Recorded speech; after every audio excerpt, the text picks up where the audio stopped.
Good morning, everyone. Happy Tuesday. It is April 2nd, getting back to normal after the long holiday weekend. Lisa, Lydia, Scott here. Some weather to talk about this afternoon before things get pretty nice. First, of course, we want to remind you we're live on Facebook every weekday morning. It stays on your feed throughout the day, so you can watch it whenever it works for you. We also make it into a podcast. You can find it at inform.com/podcast. Look for the Inform Minute or anywhere you find your podcasts. And don't just check us out on Facebook. We're on all of the social media platforms. We'd appreciate it if you'd give us a follow. And of course, this is just how it goes. Beautiful start to the week. Monday was gorgeous, but now today's kind of a little tricky. Yeah, it's a shakeup. We've got wind picking up, gusting near 40 miles an hour this afternoon. Temperature's not bad, 40s to near 50. That's where we ended up yesterday, and it felt fantastic in the sunshine. Great. Yeah, but it was sunny with light winds, and today we've got increasing clouds and a strong wind and some scattered rain and snow showers. They're fairly hit or miss. Not everyone is going to see precip or moisture today, but if you're driving and you run into one of those snow showers paired with a wind gust near 40, it could get a little hard to see. So that would be an isolated issue. It's just something to be aware of later today.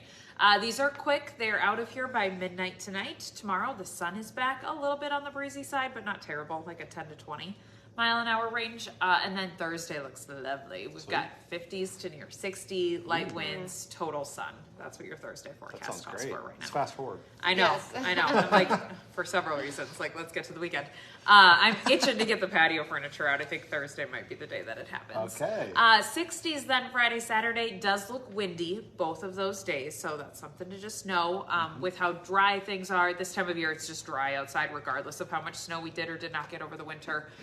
There's a lot of dead things outside, so nothing has blossomed or greened up just yet. We've got a lot of dead vegetation. With those strong winds, warm temperatures, really dry relative humidity, dry vegetation out there. I'm thinking about fire danger Friday, Saturday.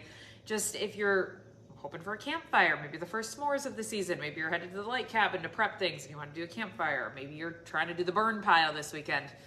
Be very careful with any kind of sparky materials. I just think if a fire starts, it could spread quickly and get out of control. So that's Friday, Saturday, we're looking at that. Sunday, Monday, chance at a few showers, 60s then thereafter. So we keep those 60s going into next week even as we inch closer to the middle of April. Really nice, comfortable spring-like weather. It's just that spring is our windiest season, so it's very typical for your warm-ups to come with not only sun, but a lot of wind too. So changing weather patterns. Exactly. Things are colder up north, warmer down south. We kind of get stuck in the middle, sucked in, if you will, and that's what creates some wind. So that's kind of what we're facing over the next few days, but the temperature alone is stellar. So liking that. Don't want to put you on the spot, but we know there's a lot of bad weather kind of like to the south and moving through some of the Midwest. Is there anything you know about that you can update us on? Okay, so cold front moving through this morning caused a couple of flurries. There was a skinny little line of flurries that I had on First News. That front keeps going to the east at a pretty good clip today, eventually bringing some severe weather this afternoon, this evening. Bullseye right now looking like Ohio, Indiana, northern Kentucky, so that area. They like to call that the Midwest, but that's a touchy subject. People like to argue about where the Midwest is, but the headline is like Midwest. Well, it's not our Midwest, it's the further east Midwest. The Rust Belt. Yeah. Anyways, they are under a level 4 out of 5 risk for severe storms today. We're talking long track violent tornadoes. So those tornadoes that touch down and then last for a really long time. Around sunset tonight. So really dangerous weather in that direction. Did have some severe storms, Texas, Oklahoma down there yesterday. This whole thing is kind of moving up to the east and northeast. So we've got kind of a collision of systems in that direction today, causing some of these severe storms. Big towns included are like Cincinnati, Cleveland, Nashville, Louisville, all in line for some nasty weather later today. The problem was that yesterday, meteorologists, just like me, local Mets on TV, were posting things like, hey, heads up tomorrow, now today, is going to be a big severe weather day. And they were getting a lot of, April Fools. They were getting tons of April Fools feedback. And people were like, no, I'm serious. This is like very dangerous weather. So if you have friends, family in that area, not a bad idea just to send them a little nudge of, hey, heads up, there's some strong storms today. And we're kind of getting back into severe weather season. It's normal for those areas to start getting severe storms this time of year. So always good reminders of having several ways to receive watches and warnings, knowing what counties you live in, you are in, you're traveling to. all of those good tidbits as we warm things up. That's kind of the territory that comes with warmer weather. That's right. So hopefully things don't go crazy in that direction today, but I wouldn't be surprised to have some storm coverage tomorrow morning on First News. Yeah, for sure. We'll keep our eye out for what happens and, damage video and all that kind of stuff. Yep. So. Okay, that's all. Thanks, guys. Thanks, Thank you, Lydia. This morning, we're tracking breaking news for you out of West Fargo, where a fire broke out near an auto parts store overnight. It happened at Eagle Auto Parts, which is along Main Avenue, west of 45th Street, not far from Camping World. When fire crews got there, they found 2 cars fully engulfed in flames. The fire spread to a third before firefighters were able to put it out. All 3 vehicles were destroyed. Luckily, no people were hurt. The owner of the shop told our First News crew on scene that he thinks someone may have set the fire on purpose. The West Fargo Fire Department says the cause of the fire is under investigation. This morning, a man is waking up in jail facing charges for waving what looked like a rifle on top of a downtown Fargo parking ramp.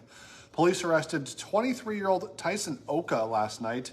He was on top of a Fargo parking ramp waving a gun near U.S. Bank in downtown Fargo. Police say he had 2 BB guns on him designed to look like real guns. He is charged with terrorizing with a dangerous weapon. Today, a Grand Forks man accused of killing his uncle and shooting at a SWAT team is due in court. And we've learned he'll be making his first appearance from a hospital bed. 43-year-old Troy Larson is accused of shooting and killing his uncle, Jamie Holweger, during an argument at his sister's house. Larson is also accused of shooting at SWAT officers who were on scene. They returned fire, hitting Larson in the back. Larson has been formally charged in the murder of his uncle, as well as the attempted murder of his mom, who was also there that day. Larson also faces charges for shooting at law enforcement. We're expecting to learn more about his medical condition in court today. We do know that he has been at All True Hospital in Grand Forks for the past week, recovering from that gunshot wound. All right, today another person is entering the race for governor of North Dakota. Merrill Peepcourt will be making his run official with an announcement here in Fargo this morning. He'll also head to Bismarck to make the announcement there as well. The 74-year-old has represented District 64 here in Fargo in the North Dakota State Senate since 2017. His announcement comes just days after North Dakota's only other Democratic challenger, Travis Hipsher, dropped out of the race. Big story this morning. For the first time, women in the U.S. can buy birth control pills without a prescription. That starts today. CVS has confirmed O-Pill is available on its website. Will be coming to actual retail stores later this month. The O-Pill is also coming to Walmart stores soon. It costs $20 per month. There are some discounts available for buying multiple months at a time. O-Pill is the first oral contraceptive approved by the FDA for over-the-counter use. All right, it was a big night in college basketball last night, specifically for the women. The women's Final Four is set. Caitlin Clark and Iowa advance after a big win over LSU. Plus, NDSU, newest basketball commit, hails from Utah. But he has strong ties to the Midwest. He'll meet Carson Smith. Hot Mike is live from 9 to 11 on WDAY Extra and on Inform.com. And, of course, we can't wrap things up without mentioning Carson Wentz, too. He signed with the new team, the Chiefs. Oh, yeah. I've heard of the Chiefs. He's going to be playing with, MVP Patrick Mahomes. And Travis Kelce and Taylor Swift. Yeah, I mean, he's joining the team. He's going to be teammates with Taylor Swift. Oh, man. You can't help but bring that up when you hear exactly. that. Have to. 1 year with the Rams and now hanging out with Taylor Swift. Yeah, good place to be, I suppose. Absolutely. Remember, now is a great time to get your Inform.com subscription. 99 cents a month for your first 3 months. Just go to Inform.com/subscribe to check out that deal. And remember, you can also join us for the rest of our newscasts today. Our next one's at 11, then 4, 5, 6, 9, and 10. And we'll be back tomorrow morning with First News from 5 to 7 a.m. Have a great day, everyone.